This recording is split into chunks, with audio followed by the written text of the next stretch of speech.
السلام عليكم ورحمة الله وبركاته. كم جرتني قلتني أمتنا جا بسرة كل جرة رشيقة غنيا وجر قمنا أما بدن وثيرة أما من قلتي أكستي قلبي ده كان قتاو جرة شيخة غنيا وجين منو والبرا شيخ أرنتنا أكمي بسان راس بكم درتي awai bisa narantana bata akka ajaiban na tolte yani unuma wana akka arra na gammachisi أيه addunya tana gubbatti na garren sinje masha Allah يا أكمي هوازني خوني مال جمتشون هوازني خوني مال كرابرة مال كم جتي يدني ani inumao أيه hawasni khenya kitara na gammada أيه arman arka ajaiba إيه جمتشون ميزان an سيكون gammachuma isa na qabanun arra arke أيه gammachuma sani tunu amma gammachu dacha birana tare ammas hedduu na gammachiisanii أيه kanaaf an hawaasni keenyaan baga gammannee baga waliin gammachuu tana qooddannee isaaniin jechaadha أيه dhaamsiniin dhaamu أيه gama barnootaatti hojii wal qabsiisee أيه barnoonni yeroo hin qabu hin daangessu yeroon barnootaa namni tokko afaan bari taanaan afaan barraan yeroon barnootaa afaan baruun sunu barnoota waan taateef jecha achirraa eegalee daangaan barnoota itti dhaaban du'a yoo ta'e malee hin jiru. Kanaaf ilmi namaa tokko haga jirutti dinagdee isaa carraaqqachuu taakka barnoota isaa barachuu waan kana lameen adda duratti jabeeffachuu qaba ka jirsaniin dhaamsa dhaama keessattuu immoo namoonni lafaa dhufaan xixiqqaan barnoota isaanii yeroo jiran sanitti namni yerootti fayyadamuu qaba. Kanaaf yeroo jiran tana keessatti yeroon tonni qotti yeroon tun qaaliidha waan dabraate waan taateef jecha waa hundaan shaakalamu osoo hin taane xiyyeeffannaa isaanii barnootaa fi barnoota qofa godhanii yeroo barnoota jiran kana qaama isaanii guutuu barnootaa kennanii barnoota kanaan bu'aa gaarii akka buusan kanaan dhaamsa isaaniif illee dabarsa akkasuma ammaa namoonni gurguddaan abdii kutanne yeroo barnootaa bira dabarree yeruma ilmaan bulchuu takkaa'u ammoo of jiraachisuudhaaf malee yeroon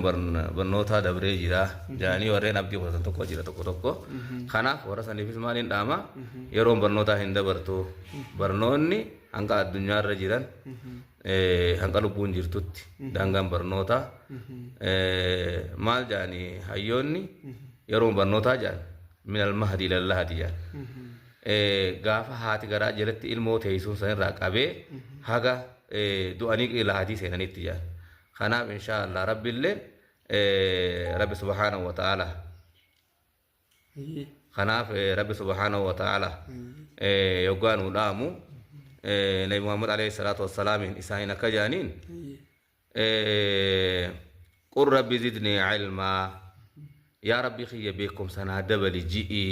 maaliifu beekumsa kanaatu gaa waa hunda namaaf walitti qaba beekumsa kanaatu gaa addunyaan maaliin jaaramti beekumsaan jaaramti jechuudha jiruuf jireenyi namaa beekumsa malee hin bareedu galmaas hin gahu kana waan taateef jiruun addunyaatiif ta'a akhiraatis beekumsa kanarra dhaabbatti jechuudha kanaaf nabi muhammad alayhi salaatu wassalaam rabbi guurii quraana gaafarra buusan san yaa nabi muhammad ji'i rabbi zidni ilman barnoota naa dabali ji'i na kadhu jaanii akkas karaa nu godhuudhaaf gaawanii nabi muhammadin akkas jaanii fi rabbileen akkas jaanii dhaamsa na dabarsan ammas bakka biraatti illee maal jeen nabi muhammad alayhi salaatu wassalaam rabbiin iqra qara'imu jeen barnoota kana barii qara'u dura waa hunda dura qara'imu jeen nyaadhu dhugi jechuu badin dursini dalaga jechuu duran dursini nama barate tokkotti waa dalagu beeka akkatti waa hojjetu beeka akkatti jiraatu beeka kanaaf nabi muhammad alayhi salaatu wassalaam rabbiin wanni godhe wanni isa ajaje qara'ii jechuudhatti ajaje jechuu jalqaba kanaaf wanni barnoota caalu jiru waan taateef jecha namoonni keenya kasagalee tana dhagaan addunyaa guutuurra ka jiran xiqqaatis ka guddaatis ani wanni isaanii dhaamuuf barnoota tanumaa isaanii dhaamaa dura waannaan barumsaa jalqabni barnoota jechuudha barumsi waa hunda dursa hojii dursa itti jiraachuu fi barumsa barbaachisaa jechuudha barnoota barbaachisaa jiruu fooyyee fiduufis jiruun fooyya'uufis fooyya'insa barbaaduufis dinagdee dalaguudhaafis ikonomikaalii barnoota barbaachisa jalqaba poolotikaalii jalqaba barnoota barbaachisa teknikaalii maal barbaachisa barnootaan inni sun dhufa jechuudha kanaaf namni kan jalqaba barachuu qaba qajeelfanii قلت مشي خيني لادن وفنو غيثنيف مقابل حافظ القرآن أبياي من مري أبتيتولا مقابل دلان جنگل فنا غلطوما أبشر إن شاء الله إن شاء الله والقرة قرآن ختم بالكون ربي عطايته آمين آمين إن شاء الله أجارك قوم تفنيا لي تكلك فرماتا كنا ما جرا تقرب كبوما ومتاتس جا